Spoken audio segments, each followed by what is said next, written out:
사회로 환원하는 자는 아름답다. 10억대 자산가가 되었다면 이제 사회에 대한 책임이 있다. 젖과 꿀이 흐르는 가나안 땅을 우리 손으로 만들어 보자.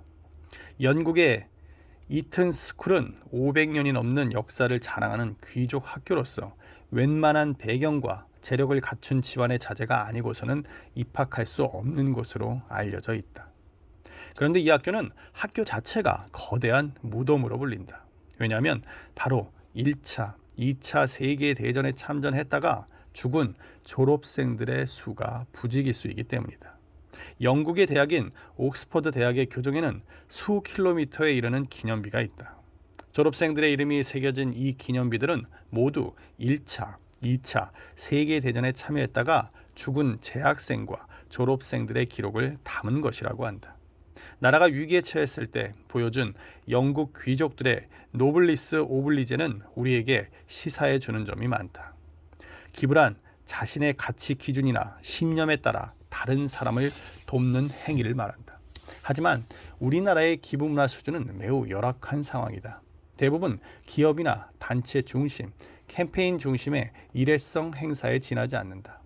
물난리가 나면 수혜민을 도웁시다라고 해서 기부를 강요하고 지하철 사고가 나면 060-700 땡땡땡땡 하는 ARS 번호로 돈을 달라고 한다. 연말만 되면 고아원과 양로원이 북적대고 그 외에는 썰렁한 것이 현실이다. 기부를 한다고 해도 자신의 출신 지역이나 출신 학교 중심으로 이루어지곤 한다. 그러다 보니 바라보는 사람의 반응도 냉소적이 되어 무슨 불우이웃을 도와. 내가 불우이웃인데 불우이웃 찾으러 멀리 가지 말고 나나 좀 도와줘 라는 말을 하는 상황에까지 오게 되었다. 내가 어떻게 모은 재산인가? 아이들 헌옷 입혀가며 맛있는 것 안 사 먹고 필사적으로 모은 재산이 아니던가? 그런데 이런 돈을 남을 위해 쓰라고? 헛소리하지 마라. 내가 개미같이 일할 때 배짱이처럼 빈둥빈둥 거리던 놈들을 위해 내 돈을 기부하라고? 어린 반푼어치도 없는 소리 하지 마라. 난 그렇게 못한다 라고 생각하는 사람들이 대부분일 것이다. 당연히 배가 아프다. 하지만 아름다움이 흐르는 사회를 만들기 위해서는 그 아픈 배를 움켜쥐고서라도 기부를 해야 한다. 보다 큰 미래를 위한 나의 꿈, 부의 대물림이라고 하는 것에 대해 비판적인 시각이 상당히 존재하고 있다.